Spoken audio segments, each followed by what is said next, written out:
Hello everyone, good morning, Radhe Radhe. कैसे हैं आप लोग? आई होप कि आप लोग बहुत अच्छे होंगे, स्वस्थ होंगे, मस्त होंगे, अपने जीवन में अपनी वेट लॉस जर्नी में बहुत ही ज़्यादा व्यस्त होंगे। तो जो लोग भी हमारा वीडियो फर्स्ट टाइम देख रहे हैं, हो सके तो हमारे चैनल को ज़रूर से ज़रूर सब्सक्राइब करिए, लाइक करिए एंड शेयर कर दीजिए। सो फ्रेंड्स, सुबह का वक्त है और बहुत हेल्दी सा नाश्ता बनकर हो गया है तैयार।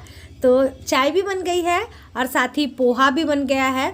हस्बैंड जी भी तैयार हो गए हैं। तो चलिए सबसे पहले उन्हें नाश्ता दे देते हैं, उसके बाद फिर आज बहुत सारा काम है और साथ ही आप सभी के लिए बहुत इम्पोर्टेंट ब्लॉग भी है।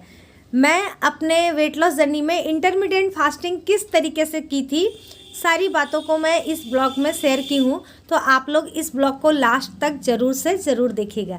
तो चलिए 8:15 हो चुका है, 8 ही बज रहा है क्योंकि मैंने अपने घड़ी को फास्ट करके रखा है, तो इसीलिए 8 ही बज रहा है। वो 15 मिनट फास्ट था। तो उन्हें नाश्ता दे दी हूँ, वो नाश्ता करके चले गए हैं ऑफिस। और यहाँ पर आप देख सकते हैं कपड़ों का भंडार लगा हुआ है, पूरा मशीन में ना भर कर एकदम रखा हुआ था। सारे लोग जब गए ना, तो आप जानते ही हैं कपड़े वगैरह बहुत ज़्यादा हो जाते हैं। और साथ ही फिर बेडशीट वगैरह भी सब मैं निकाल कर रखी थी कि चलो लगे हाथ तो उन्हें भी धुल देते हैं, क्योंकि बच्चे रहते हैं तो सब तरफ जूठा जूठा कर देते हैं, तो वो सब मुझे ना पसंद नहीं आता है थोड़ा सा। तो इसीलिए इन सभी को कर लेते हैं, उसके बाद फिर मिलते हैं आप लोगों से। Good afternoon, Radhe Radhe. कैसे हैं आप लोग? आई होप कि आप लोग बहुत अच्छे होंगे, स्वस्थ होंगे, मस्त होंगे, अपने जीवन में अपनी वेट लॉस जर्नी में बहुत ही ज़्यादा व्यस्त होंगे।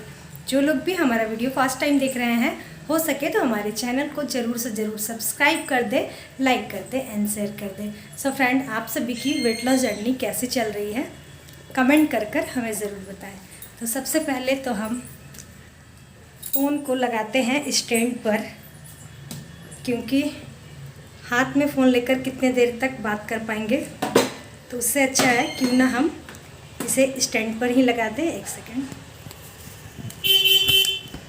बेटा, पापा आ गए। सोनू, पापा आ गए, खोलो दरवाज़ा। सो फ्रेंड, अभी काफ़ी टाइम हो रहा है और मैं अभी तक खाना ही बना रही, क्योंकि आज बहुत ज़्यादा काम था। इसे करते करते काफ़ी टाइम हो गया है। तो सुबह के नाश्ते में तो मैं बनाई थी पोहा, तो पोहा ही खाई हूँ। इतना सा ही खाई, इतना रख दी क्योंकि देर हो गया था काफ़ी देर, इसीलिए इतना ही खाई हूँ। साथ ही यहाँ पर मैं बना रही हूँ कढ़ी, दोपहर के लिए यहाँ पर बन रहा है। हमारे घर खाने पर आज दोपहर में बन रहा है कढ़ी चावल। तो कढ़ी की रेसिपी तो मैं आप सभी के साथ शेयर की ही थी, इसीलिए मैं नहीं की आज, जल्दी जल्दी में बनाने लगी। क्योंकि अगर जल्दी नहीं बनाती ना तो आ जाते, जैसे कि देखिए अभी खाना खाने आ ही गया है। तो इसी के लिए मैं कैमरे को नहीं ऑन की थी। मैं सोची चलो जल्दी से छौका वगैरह मार देंगे, पकौड़ी वगैरह बना लेंगे, उसके बाद फिर आप सभी को दिखाएंगे, क्योंकि रेसिपी तो शेयर की ही है। तो चलिए फ्रेंड, आप लोग अपने बारे में भी कमेंट कर करके ज़रूर बताइएगा। तो सबसे पहले तो दे लेते हैं उन्हें चाय पानी और कढ़ी बना लेते हैं, उसके बाद फिर आप सभी से बातें करेंगे। आओ सामने, आओ सामने, आओ। मेरा बेटा कभी भी सामने नहीं आता है। खैर चलिए फटाक से बना लेते हैं कढ़ी चावल, उसके बाद मिलते हैं। सो फ्रेंड, फिर से मैं आ गई किचन में और आते के साथ यहाँ पर तल ली हूँ पापड़ और साथ ही यहाँ पर तड़का भी लगा दी हूँ कढ़ी में।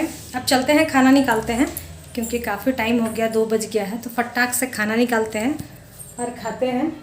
कढ़ी चावल किसे किसे पसंद है कमेंट कर कर ज़रूर बताइएगा, और जिन्हें भी खाने का मन है तो मोस्ट वेलकम है आपका। चले आइए हमारे घर। और अभी जो मैं ब्लॉग डाली थी ना आज सुबह सुबह, तो उसमें ना कुछ कमेंट्स आ रहे हैं, तो मैं सोच रही हूँ क्यों ना उसका कमेंट का मैं रिप्लाई दे दूँ। तो उसमें कमेंट आया ना कि दीदी आपका ससुराल और मैके कहाँ है। तो डियर, मेरा ससुराल और मैके यहीं पर है, मतलब 3 किलोमीटर का फ़र्क है। तो अभी तो मैं जहाँ हूँ वो ससुराल है मेरा, मेरे सास ससुर यहीं रहते थे, और इससे 3 किलोमीटर पीछे मेरा मैके है। तो ऐसा नहीं है कि एक ही जगह है, हम लोग धनबाद में रहते हैं और धनबाद में ससुराल और मैके दोनों हैं। तो चलिए, आई होप कि आपके कमेंट का रिप्लाई मैं दे दी हूँ और समझा भी पाई हूँ। तो चलिए पहले खाना खा लेते हैं, उसके बाद फिर मिलते हैं। सो फ्रेंड, दोपहर का खाना लग चुका है, सभी को मैं दे दी हूँ। ये मेरी थाली है, तो चलिए आइए आप लोग भी खा लीजिए हमारे घर खाना। बहुत सिंपल सा खाना है, कढ़ी चावल और पापड़। और मैं कुछ भी नहीं बनाई थी क्योंकि काम बहुत ज़्यादा था, वरना चोखा या फिर भुजिया कुछ भी मैं ज़रूर बनाती हूँ कढ़ी के साथ, क्योंकि कभी कभी किसी को नहीं पसंद आती है ना, तो जिसके लिए कुछ और ऑप्शन रहे। लेकिन आज मैं कुछ भी नहीं बनाई थी। तो बेटा उधर रोटी और दही खा रहा था शायद, और बेटी कुछ और खा रही थी, बैगन आलू की सब्जी, चावल पापड़ खा रही थी, और हम लोग खा रहे थे कढ़ी चावल और पापड़। सो फ्रेंड, अभी कौन है बेटा?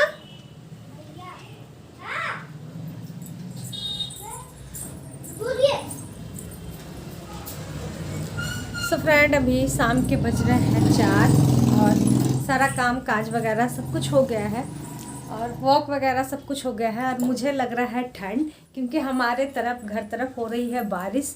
कहाँ कहाँ बारिश हो रही है कमेंट कर कर हमें ज़रूर से ज़रूर बताइएगा, क्योंकि हमारे तरफ कंटिन्यूसली 16 तारीख से बारिश हो रही है, तो हो ही रही है। मतलब थोड़ा बहुत, ऐसा नहीं कि बहुत तेज़ बारिश हो रही है, ऐसा नहीं है, बस थोड़ा बहुत कभी कभी आ रहा है। लेकिन हाँ, धूप नहीं निकल रही है, मौसम अच्छा नहीं है। तो हमारे तरफ तो ऐसे ही हो रही है। आप लोग तरफ भी हो रहा है क्या या नहीं हो रहा है, हमें कमेंट कर कर ज़रूर बताइएगा। तो एक सेकेंड, चलिए आज एक कमेंट का रिप्लाई देते हैं, जो कि बहुत बार मुझे कमेंट करते रहती हैं, हमेशा करती हैं। हालांकि मैं उनको तब से जानती हूँ जब से मैंने अपना वेट लॉस के ऊपर वीडियोस बनाई हूँ, जिनका नाम है सरिता यादव जी, जो कि नेपाल से हैं। कई बार मुझे कमेंट कर कर बोलती है कि आप इंटरमिटेंट फास्टिंग कैसे की थी, क्या क्या रूल फॉलो की, सब मुझसे शेयर कीजिएगा। तो चलिए भाई, शेयर कर देते हैं। हालांकि इस टॉपिक पे तो मैंने कई बार वीडियोस बना रखी है, लेकिन फिर से शेयर करते हैं कि मैं जब इंटरमिटेंट फास्टिंग करती हूँ या कर रही थी तो मैंने क्या क्या रूल फॉलो किया है। दूसरी बात मैं आपको बता दूँ डियर, कि मैं एक ही रूल को हमेशा फॉलो करती हूँ। ऐसा नहीं है कि अभी मैं ये कर रही हूँ मैं बाद में कुछ और करूँगी, ऐसा कुछ नहीं। अगर मैं इंटरमिटेंट फास्टिंग करती हूँ तो सेम ही रहता है मेरा, सेम ही रूल रहता है मेरा फॉलो करने का, जब भी मैं करूँगी तो, है ना। तो चलिए शेयर करते हैं। तो सबसे पहले तो आप जान लीजिए कि इंटरमिटेंट फास्टिंग हम 3 तरीके से कर सकते हैं, जैसे कि 18 घंटे का उपवास कर सकते हैं, 16 घंटे का उपवास कर सकते हैं, साथ ही 14 घंटे का भी उपवास कर सकते हैं। तो मैं जो करती थी, मैं वो करती थी 16 घंटे का उपवास, और वो भी नाइट में करती थी, यानी कि शाम के 7 बजे तक मेरा डिनर फिनिश हो जाता था। दूसरे दिन 11 बजे सुबह में ही मैं कुछ खाती थी, पीती थी, लेकिन कुछ खाती नहीं थी। जो भी मुझे खाना रहता था मैं 11 बजे के बाद ही खाती थी। ये था, इस तरीके से मैं करती थी इंटरमिटेंट फास्टिंग। इंटरमिटेंट फास्टिंग के दौरान मैं रात में डिनर में क्या लेती थी, तो मैं रात में डिनर में ओट्स लेती थी।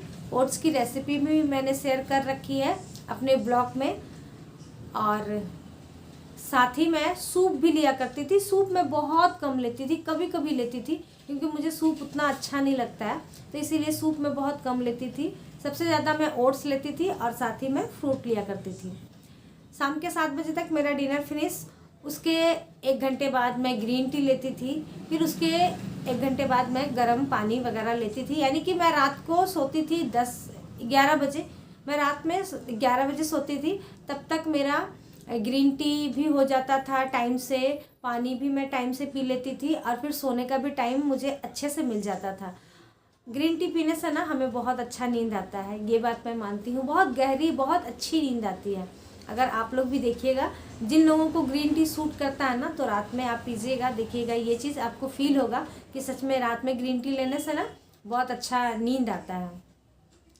दूसरा, सुबह में जब मैं 11 बजे कुछ भी खाती थी, नाश्ता करती थी, तो उस वक्त भी मैं फ्रूट ही लिया करती थी, क्योंकि मेरा वेट बहुत ज़्यादा था।